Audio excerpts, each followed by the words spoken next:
the Upanishads in two parts. Part 1, translated by Muller. Vagasaneyi-Samhita Upanishad, sometimes called Isavasya or Upanishad. All this, whatsoever moves on earth, is to be hidden in the Lord, the Self. When thou hast surrendered all this, then thou mayst enjoy. Do not covet the wealth of any man, though a man may wish to live 100 years, forming works. It will be thus with him, but not in any other way. Work will thus not cling to a man. There are the worlds of the Asuras, covered with blind darkness. Those who have destroyed their self, who perform works without having arrived at a knowledge of the true self, go after death to those worlds. That one, the self, though never stirring, is swifter than thought. The devas, senses, never reached it. It walked before them. Though standing still, it overtakes the others who are running. Matarisan, the wind, the moving spirit, bestows powers upon it. It stirs, and it stirs not. It is far and likewise near. It is inside of all this, and it is outside of all this. And he who beholds all beings in the self, and the self in all beings, he never turns away from it.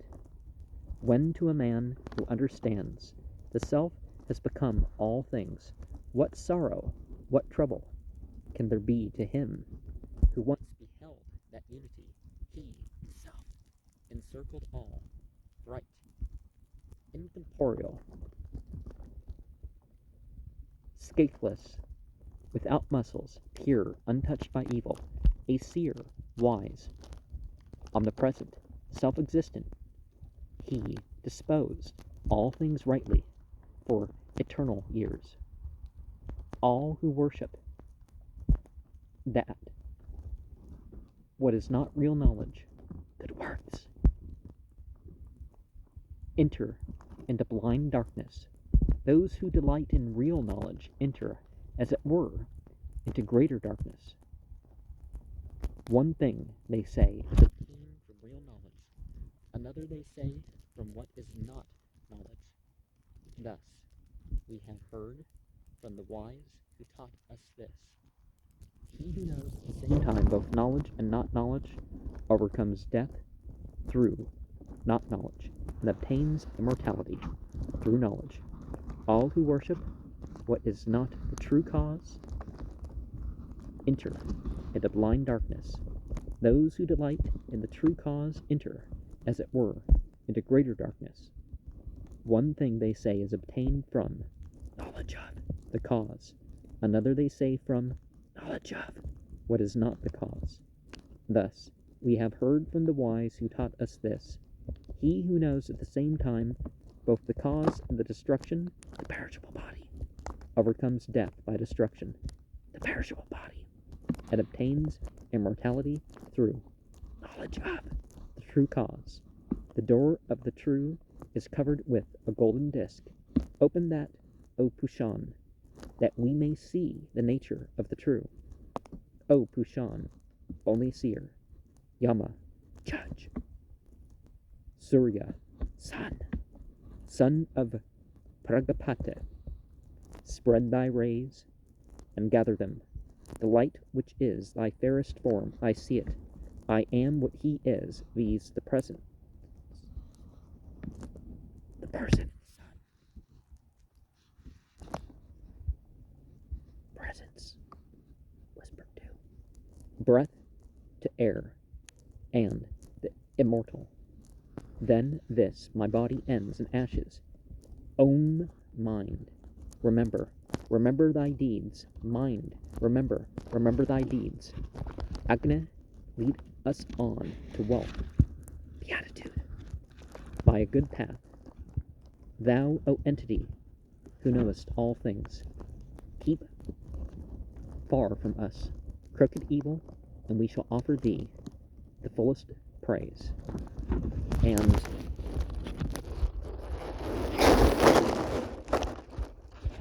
see, in the last one, I think,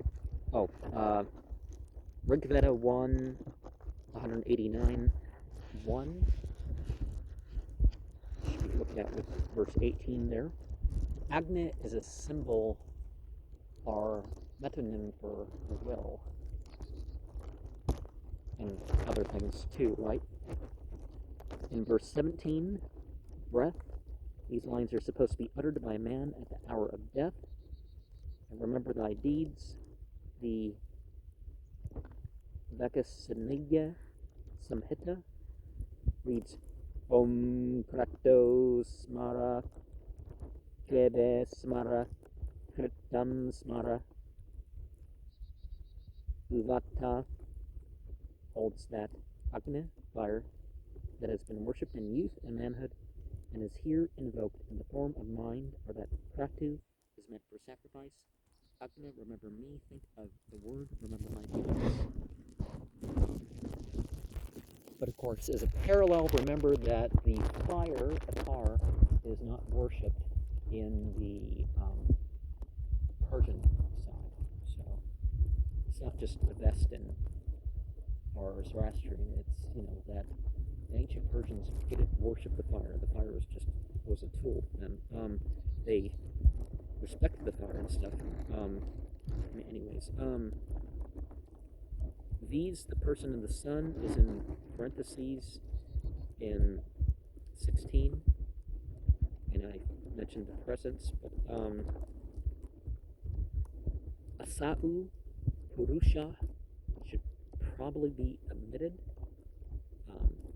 and Isha, or Isa, is actually the more common name nowadays for this Upanishad.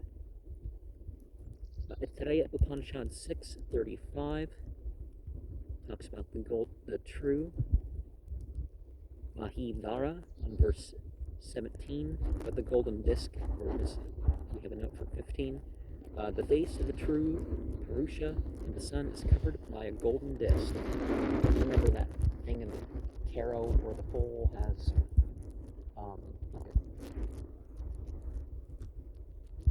a shield that covers his privates.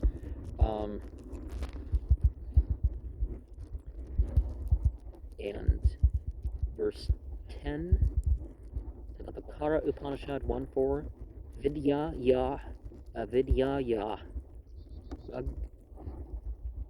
Asneya Upanishad, Vidyaya Avidyaya. And he, the self in parentheses, for verse 8.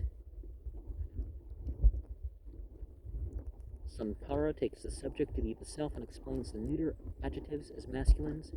Mahivara takes the subject to be the man who has acquired a knowledge of the self and who reaches a bright, incorporeal Brahman, and so on. Mahivara, however, likewise allows the former explanation.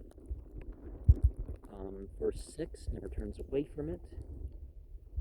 Vikitsata, Vagasamhita, Vigu Sata, Upanishad, Tad Va Antika, Vag, Vagasaneyi-Samhita, Upanishad, Tad Va Antika, and likewise near. Okay, bestowing the powers, pas, is explained by karmana, acts in which case it would be meant for pas, opus, but the Vagasamhita accentuates pas, i.e. aquas, and or aquas. I think we're trying to insert Latin or something. And Ananda Gere explains the water that stands for acts because most sacrificial acts are performed with water. Purvam Arsat Vagasaneyi-Samhita Upanishad. Purvam Arshat, the Upanishad Mahe Dara suggests also Arsat as a contraction of Arisat, not perishing. And the final direct note here before the detached commentary, the Asuras. Asurya is what the Vagasaneyi-Samhita Upanishad says. Asurya in the Upanishads in the sense of belonging to the Asuras, i.e. the entities, is exceptional. I should prefer Asurya, the sunless, as we find Asurya Tamasa in the Rig Veda 5:32.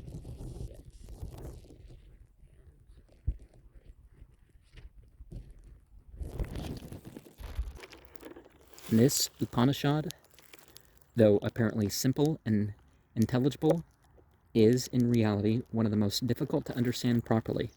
Coming at the end of the Vagasaneyi-Samhita, in which the sacrifices and the hymns used to be used by the officiating priest have been described, it begins by declaring that all has to be surrendered to the Lord. The name If, Lord, is peculiar, as having a far more personal coloring than Atman, self, or Brahman, the usual names given by the Upanishads to what is the object of the highest knowledge. Next follows a permission to continue the performance of sacrifices, provided that all desires have been surrendered. And here occurs our first difficulty, which has perplexed ancient as well as modern commentators. I shall try first of all to justify my own translation. I hold that the Upanishad wishes to teach the uselessness by themselves of all good works, whether we call them sacrificial, legal, or moral, and yet at the same time to recognize, if not the necessity, at least the harmlessness of good works, provided they are performed without any selfish motives, without any desire of reward, but simply as a preparation for higher knowledge, as a means, in fact, of subduing all passions, and producing the serenity of mind without which man is incapable of receiving the highest knowledge. And Islam also shares that position, and some parts, some versions of Zoroastrianism, as people call it, would put the same thing too. Your deeds are of utter importance. Well, they're not important in themselves, you could say, but it's that belief and faith knowledge behind them that's of higher value, and which really multiplies them, because they're not, comparatively, they're not very much when you look at that. But at least if you do the right thing, then you're not tearing yourself down. From that point of view, the Upanishad may well say, let a man wish to live here his appointed time, let him even perform all works, if only he knows that all must be surrendered to the Lord. See, the devotion and intention. Then the work done by him will not cling to him. It will not work on and produce effect after effect, nor will it involve him in a succession of new births in which to enjoy the rewards of his works, but it will leave him free to enjoy the blessing of the highest knowledge. It will have served as a preparation for that higher knowledge which the Upanishad imparts, and which secures freedom from the further births. The expression na karma lipyate na vre seems to me to admit of this. Oh, I shouldn't have said that. It's the quote, but sometimes you see that mark, and it seems to me to admit of this one explanation only, viz., that work done does not cling to man, provided he has to acquire the highest knowledge. Similar expressions occur again and again. Lip was no doubt used originally of evil deeds, which became, as it were, ingrained in a man, but afterwards of all work, even of good work, if done with a desire of reward. The doctrine of the Upanishads is, throughout, that orthodoxy and sacrifice can procure a limited beatitude only, and that they are a hindrance to real salvation, which can be obtained by knowledge alone. In our passage, therefore, we can recognize one meaning only, viz. That work does not cling to man or stain him, if only he knows, i.e., if he has been enlightened by the Upanishad. And of course, one of the things that we run into is that it's not wholly the whether you know or don't know, or whether you're intellectual. It's a different sense of the term knowing or consciousness, because certainly the unintelligent, if they use their intelligence correctly, they have the knowledge that not even the most intelligent that don't have. Sankara, in his commentary on the Vedanta Sutras 3, 4, 7, 13, 14, takes the same view of this passage.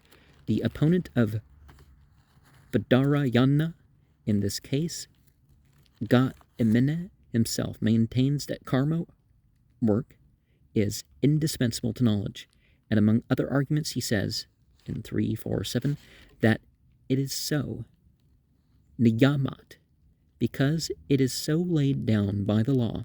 The passage here referred to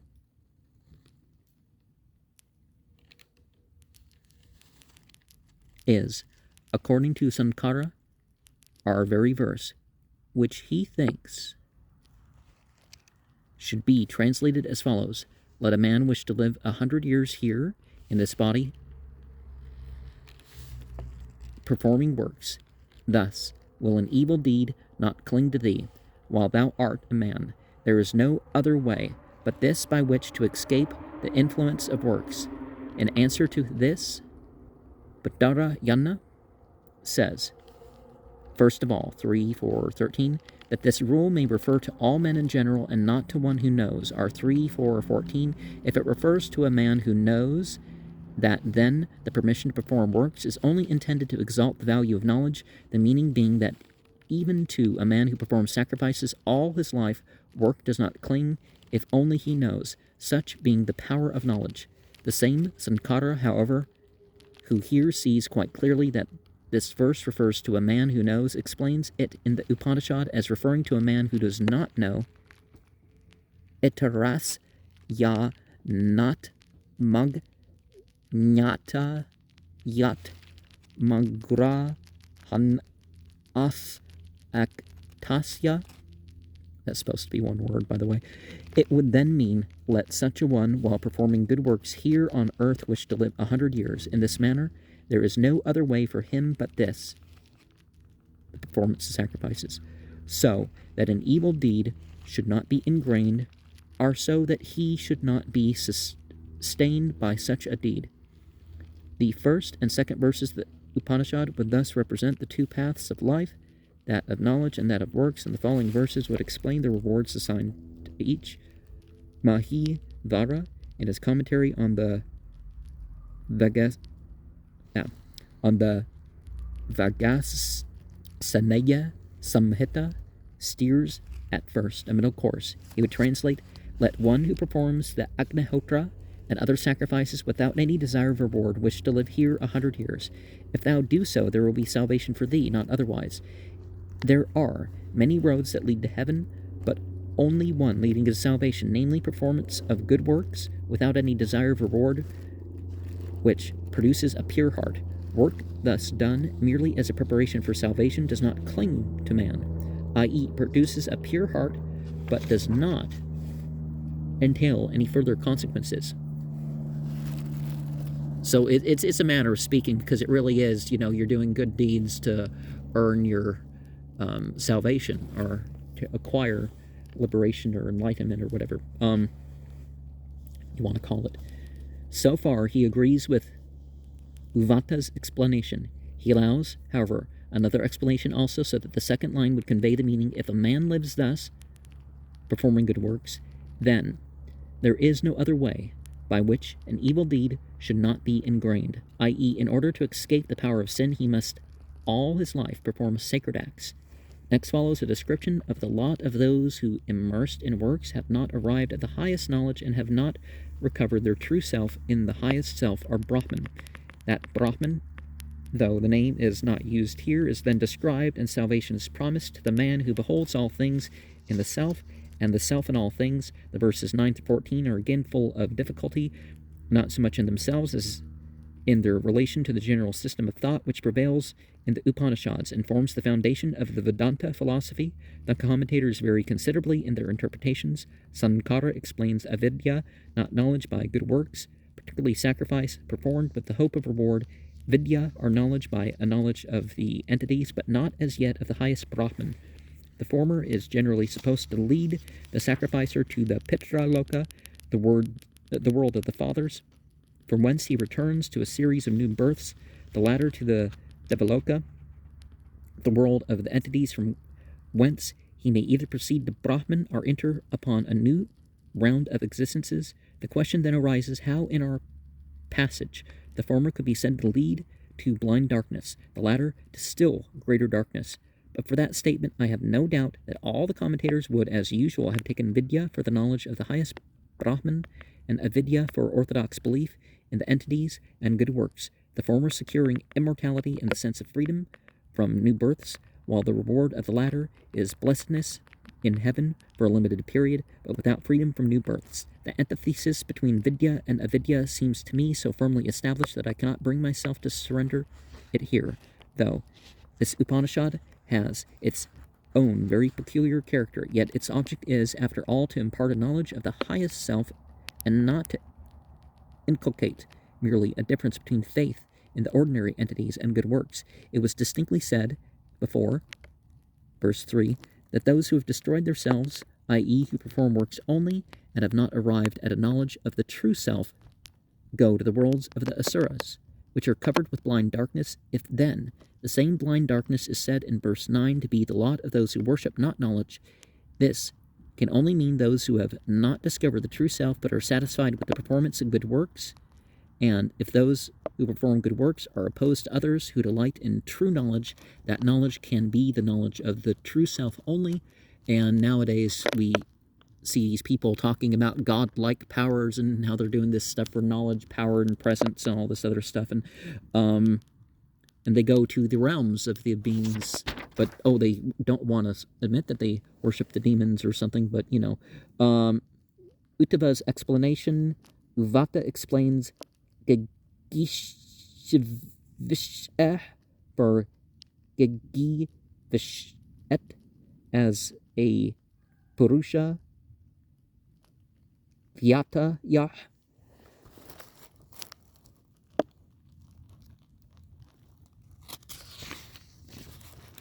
The difficulty, therefore, which has perplexed Sankara is this: how, while the orthodox believer is said to enter into blind darkness, the true disciple who has acquired a knowledge of the true self could be said to enter into a still greater darkness, while Sankara in this case seems hardly to have caught the drift of the Upanishad. Uvata and Mahidhara propose an explanation which is far more satisfactory. They perceive that the chief stress must be laid on the words Ubhayam Saha, both together in verses 11 and 14. The doctrine of certain Vedanta philosophers was that works, though they cannot by themselves lead to salvation, are useful as a preparation for the highest knowledge, and that those who imagine that they can attain the highest knowledge without such previous preparation are utterly mistaken. From this point of view, therefore, the author of the Upanishad might well say that those who give themselves to what is not knowledge, i.e., to sacrificial and other works, enter into darkness, but that those who delight altogether in knowledge, despising the previous discipline of works, deceive themselves and enter into still greater darkness. Then follows the next verse, simply stating that, according to the teaching of wise people, the reward of knowledge is one thing, the reward of ignorance, i.e., trust and sacrifice, another. Here, Mahidhara is right again by assigning the Pitra Loka, the world of the fathers, as the reward of the ignorant. The Devaloka, the world of the light beings, is the reward of the enlightened, provided that from the world of the light beings they pass on to the knowledge of the highest self, or Brahman. So see, the Devas are not the ultimate deity. They're representatives, or in the Semitic language, there's a term Malaika. We have the Ahuras and other terms like that when you look in Persian languages, or Iranian languages, or how are you going to say the other side of the one tribe that wasn't Hindu, The third verse contains the strongest confirmation of Mahidhara's view. Here it is laid down distinctly that he only who knows both together, both what is called ignorance and what is called knowledge, can be saved, because by good works he overcomes death, here explained by natural works, and by knowledge he obtains the immortal, here explained by oneness with the entities, the last step that leads on to oneness with Brahman. Uvata, who takes the same view of these verses, explains at once and even more boldly than Mahidhara, Vidya, our knowledge by Brahma, Vijnana, knowledge of Brahman, which by itself, and if not preceded by works, leads to even greater darkness than what is called ignorance, i.e. sacrifice and orthodoxy without knowledge. And so the Vijnana is, in a way, sort of like the tak or taki in Arabic. The three corresponding verses treating of Sambhuti and Asambhuti instead of Vidya and Avidya stand first in the Vagasaneyi-Samhita. They must necessarily be explained in accordance with our explanation of the former verses, i.e. Sambhuti must correspond to Vidya. It must be meant for the true cause, i.e. for Brahman, while Asambhuti must correspond with Avidya as a name of what is not real but phenomenal only and perishable. Mahidhara thinks that these verses refer to the Buddhas, which can hardly be admitted unless we take Buddhist in a very general sense. Uvata puts the Lokayatas in their place. It is curious also to observe that Mahidhara, following Uvata, explains Asambhuti at first by the denial of the resurrection of the body, while he takes Sambhuti rightly for Brahman. I have chiefly followed, at Max Muller, Uvata's commentary, except in his first explanation of the Asambhuti resurrection. In what follows, Uvata explains Sambhuti rightly by the only cause of the origin of the whole world, i.e. Brahman, while he takes Vinasa, destruction, as a name of the perishable body. Sankara sees much more in these verses than Uvata. He takes Asambhuti as a name of Prakriti, the undeveloped cause, Sambhuti as a name of the phenomenal Brahman, or Hiranyagarbha. From a worship of the latter, a man obtains supernatural powers. From a devotion to the former, absorption in Prakriti. Mahidhara also takes a similar view, and he allows, like Sankara, another reading, these Sambhutim, Avinasam, Ka, and Avinasana, Mrityum, Tirtva. In this case, the sense would be, he who knows the worship both of the developed and the undeveloped overcomes death, i.e. such evil as sin, passion, and so on, through the worship of the undeveloped, while he obtains through worship of the developed, i.e. of Hiranyagarbha, immortality, absorption in Prakriti. Well, the divine qualities and stuff that you refer to more certainly makes a difference. And the perishable body, Vinasam, Vinase, Ka, Vapuh, Sariram. The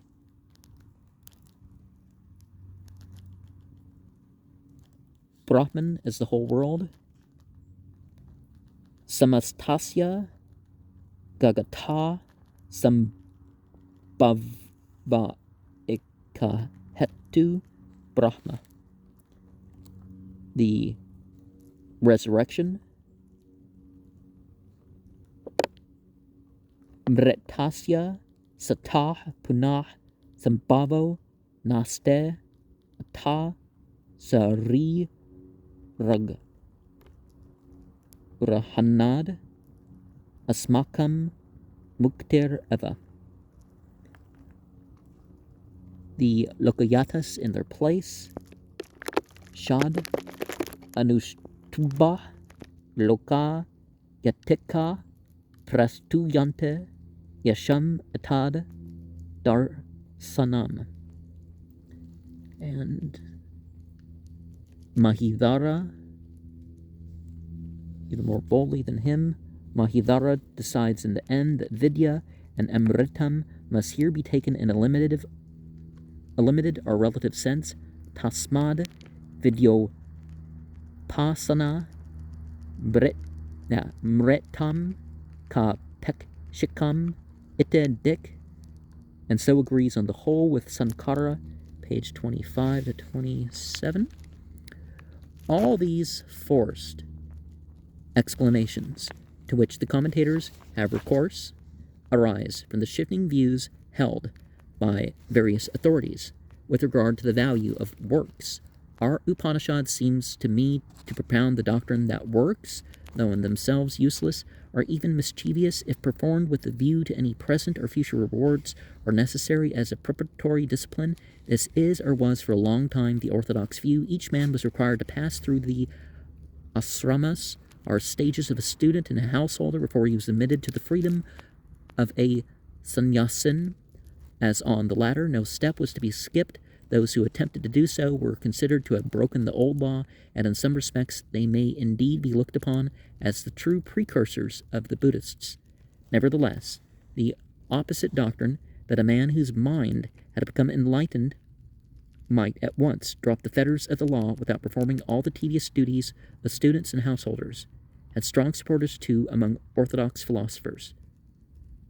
Well, people may figure out what's the actual base law and what's the extra stuff, right? Cases of such rapid conversion occur in the ancient traditions, and Badarayana himself was obliged to admit the possibility of freedom and salvation without works, though maintaining the superiority of the usual course, which led on gradually from works to enlightenment and salvation. Vedanta Sutras 3, 4, 36, 39. It was from an unwillingness to assent to the decided teaching of the Isa Upanishad that Sankara attempted to explain Vidya, knowledge in a limited sense, as knowledge of the lightnings and not yet knowledge of Brahman. He would not admit that knowledge without works could lead to darkness, and even to greater darkness than works without knowledge. Our Upanishad seems to have dreaded libertinism, knowledge without works, more than ritualism, even. Works without knowledge, and its true object was to show that orthodoxy and sacrifice, though useless in themselves, must always form the preparation for higher enlightenment. How misleading Sankara's explanation may prove, we can see from the translation of this Upanishad by Ramohun Roy.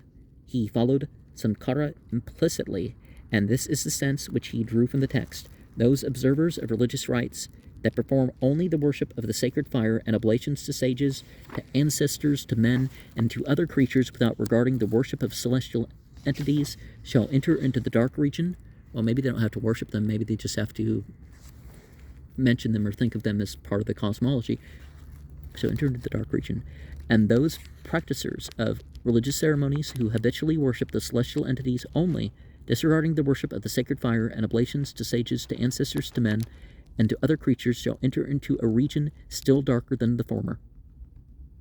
It is said that adoration of the celestial entities produces one consequence, and that the performance of the worship of sacred fire and oblation to sages, to ancestors, to men, and to other creatures produces another. So by worship, maybe we just mean respect. You don't have to say prayers to people, or through people, or beings, or whatever. Thus have we heard from learned men who have distinctly explained the subject to us, of those observers of ceremonies, whosoever, knowing that adoration of celestial entities, as well as the worship of the sacred fire and oblation to sages, to ancestors, to men, and to other creatures, should be observed alike by the same individual, performs them both, will by means of the latter surmount the obstacles presented by natural temptations, and will attain the state of the celestial entities through the practice of the former. Those observers of religious rites who worship prakriti alone, prakriti or nature, who through the insensible, influenced by the Supreme Spirit, operates throughout the universe, shall enter into the dark region. Those practitioners of religious ceremonies that are devoted to worship solely the prior, operating the sensitive particle, allegorically called Brahma, shall enter into a region much more dark than the former. It is said that one consequence may be attained by the worship of Brahma, and another by the adoration of Prakriti. Thus have we heard from learned men who have distinctly explained the subject to us, of those observers of ceremonies, whatever person, knowing that the adoration of Prakriti and that of Brahma should be together observed by the same individual, performs them both, will by means of the latter overcome indigence, and will attain the state of Prakriti through the practice of the former.